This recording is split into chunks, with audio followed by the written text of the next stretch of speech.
بسم اللہ الرحمن الرحیم۔ پیغمبر گرامی کے بارے میں مشہور و معروف تھا، طبیب دوار بطب ہی، ایک ایسے طبیب تھے جو اپنی دوائی لے کر مریضوں کو ڈھونڈا کرتے تھے۔ اسی سلسلے میں ہم نے ایک فیملی لیول کی تبلیغی سلسلہ شروع کیا ہے، اور جس کے لیے ہم فیملیوں میں جاتے ہیں اور وہاں پر جا کر کے فیملیوں کو آل بیت کا، اللہ تعالیٰ کا، اس کے نبی کا پیغام پہنچاتے ہیں۔ تو یہاں آج ہم نے سید ریاض حسین شاہ صاحب کی فیملی کا انتخاب کیا ہے اور گھر سے پیدل چل رہے ہیں۔ میں نے چھڑیاں جو ہے اس لیے نہیں پکڑی ہوئی کہ کوئی مسئلہ ہے، بلکہ چھڑیاں اس لیے پکڑی ہوئی ہیں تاکہ چھڑیوں کے ذریعے آسانی سے ایک تو تبلیغی فرائض انجام دیا جا سکے، دوسرا یہ ہے کہ ورزش کا کام کیا جائے، کیونکہ چھڑیوں کے ذریعے جب ورزش کی جاتی ہے اور یعنی چلا جاتا ہے، واک کی جاتی ہے، تو پورا بدن اس میں مومنٹ میں آ جاتا ہے۔ اسی چیز کو مد رکھتے ہوئے ہم اپنے گھر سے چلے ہیں ریاض حسین شاہ صاحب کے گھر کی طرف۔ میرا گھر فرست میں ہے اور ریاض شاہ صاحب کا گھر اوسلو کے ایک مقام جس کا نام گران شلتا ہے وہاں پر موجود ہے۔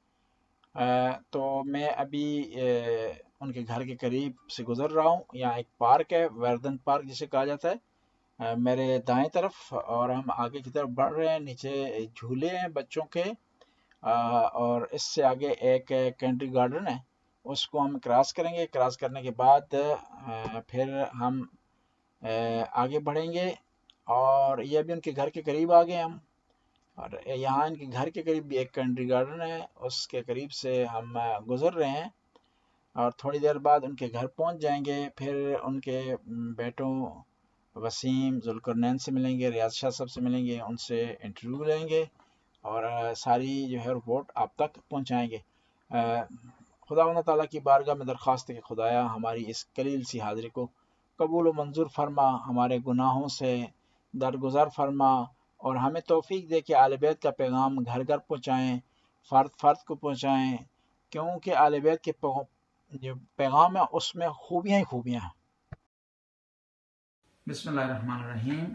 ہمارے ساتھ ذوالقرنین ہے اور ہم ان سے بعض معلومات جاننا چاہیں گے۔ اپنا تعارف کروائیے گا جی۔ ذوالقرنین عباس، والد ریاض حسین شاہ۔ پاکستان میں کون سے علاقے سے ہیں؟ ہم ڈسٹرکٹ گجرات میں ڈنگا شہر ہے، وہاں سے بلنگ۔ اور کتنے عرصے سے ناروے میں؟ 2004 سے ہم۔ اور آپ کام کیا کرتے ہیں؟ میں آٹومیشن انجینئر ہوں، روبوٹکس میں کام کرتا ہوں۔ آپ کے بچے ماشاءاللہ اچھی تربیت آپ نے ان کو کروائی ہے، تو آپ بتا سکتے ہیں کہ آپ ان کے لیے کس طرح آپ نے ان بچوں کو ایک اچھی تربیت کی طرف راغب کیا ہے، اور انہوں نے آپ نے ان کو اسلام کی طرف، مذہب تشیع کی طرف راغب کی؟ یہ خاص طور پر ویسٹ میں جو بھی ہم مسلمان رہتے ہیں ان کے لیے بہت ضروری ہے کہ بچوں کو شروع سے ہی آپ مذہب کی طرف راغب کریں، کیونکہ اگر آپ لیٹ کریں گے تو اس وقت تک بچے آپ کے بہت زیادہ وہ دین سے دور جا چکے ہوں گے، اور پھر وہ کبھی بھی نہیں ایسے ہوں گے۔ اور ویسے بھی پاکستان میں بھی یہی ہوتا ہے، لیکن یہ میں نے ہمیشہ سے یہ سوچا تھا کہ بچوں کو شروع سے آپ راغب کر سکتے ہیں، لیکن بعد میں راغب نہیں کر سکتے۔ بعد میں تو ان کو خود سے کچھ آ جائے تو آ جائے، وہ پھر ٹوٹل من جانب باللہ ہوتا ہے۔ تو ہم ماں باپ پہ شریعت میں بھی یہ فرض ہے کہ آپ بچوں کو دین کا سکھائیں، ان کو دین کا بتائیں، آگے وہ جو کریں گے یا جو جس راستے پہ چلیں گے وہ اس پہ وہ آزاد ہیں، لیکن ایز اے ماں باپ آپ کا فرض ہے کہ آپ اپنے بچوں کو اچھی تربیت دیں، ان کو قرآن پاک پڑھنا سکھائیں، ان کو شریعت بتائیں، اس کے بعد وہ جو کریں گے وہ ان کا اپنا ہو۔ سوال ہے کہ ماشاءاللہ میں نے آپ کو جج کیا، آپ کی زندگی کی طرف میں نے مطالعہ کیا ہے، آپ کیا سمجھتے ہیں کہ آپ کی جو اچھی تربیت ہوئی اس میں زیادہ کردار کس کا ہے؟ سب سے زیادہ تو ظاہر ہے کہ ماں باپ کی پرورش کا ہوتا ہے، کہ بندے کو جیسا گھر میں ماحول لگتا ہے، اب ملتا ہے، ویسے ہی بچے اس گھر کے ہوتے ہیں۔ اور میری تربیت میں بھی میرے ماں باپ اور خاص طور پر میرے تایا ابو، ان کی بہت زیادہ۔ تایا ابو کا آپ کا کیا نام تھا؟ سید عاشق حسین جی، انہوں نے آپ کو بہت زیادہ راغب کیا؟ انہوں نے بہت زیادہ مجھے راغب کیا تھا۔ میرے ماں باپ کے بعد وہ سب سے بڑے میرے لیے ایک ماڈل تھے، جن کی وجہ سے میں اس طرف آیا تھا۔ آپ کے گاؤں میں ایک مولانا تھے، سنا انہوں نے بھی کافی بچوں کی تربیت اچھی کی ہے، کوئی نام ان کا؟ مولانا محمد حسن فلسفی صاحب تھے، وہ میرے ٹیچر بھی تھے۔ میں نے قرآن پاک ان سے